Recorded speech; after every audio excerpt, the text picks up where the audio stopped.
श्रीजगदम्बायै नमः। वन्दे वाञ्छितलाभाय चन्द्रार्धकृतशेखरां वृषारूढां शूलधरां शैलपुत्रीं यशस्विनी। माँ दुर्गा अपने पहले स्वरूप में शैलपुत्री के नाम से जानी जाती हैं। पर्वतराज हिमालय के यहाँ पुत्री के रूप में उत्पन्न होने के कारण इनका यह नाम शैलपुत्री हुआ था। वृषभ स्थिता इन माँ के दाहिने हाथ में त्रिशूल और बाएं हाथ में कमल पुष्प सुशोभित है। यही नव दुर्गाओं में प्रथम दुर्गा है।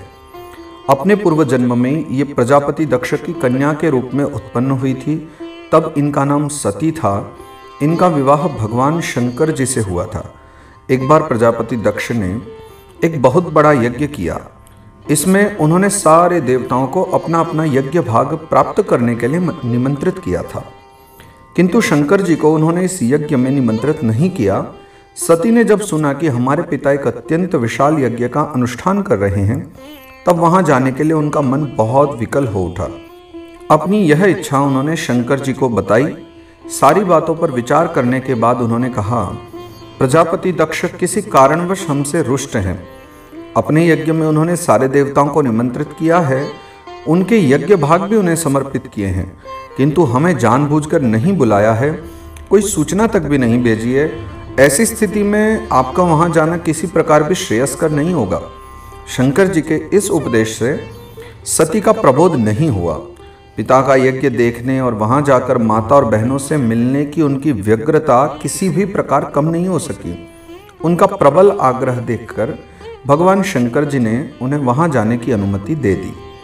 सती ने पिता के घर पहुंचकर देखा कि कोई भी उनसे आदर और प्रेम के साथ बातचीत नहीं कर रहा है। सारे लोग मुंह फेरे हुए हैं।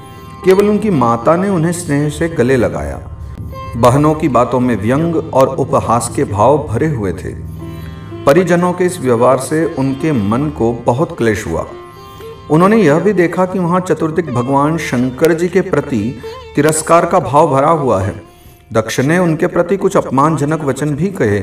यह सब देखकर सती का हृदय क्षोभ, ग्लानि और क्रोध से संतप्त हो उठा।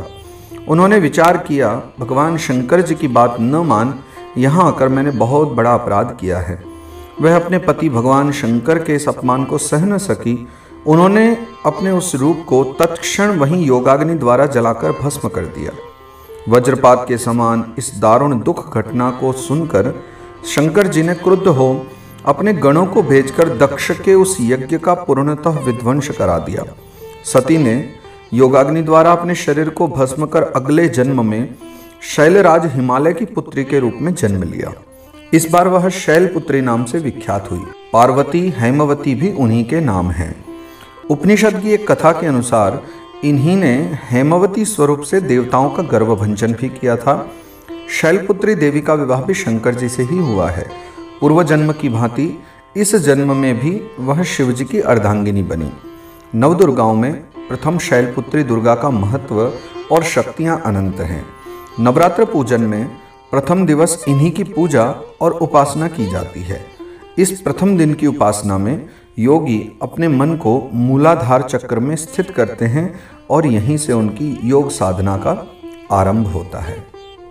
या देवी सर्वभूतेषु मातृरूपेण संस्थिता नमस्तस्यै नमस्तस्यै नमस्तस्यै नमो नमः। श्री जगदम्बार्पणमस्तु।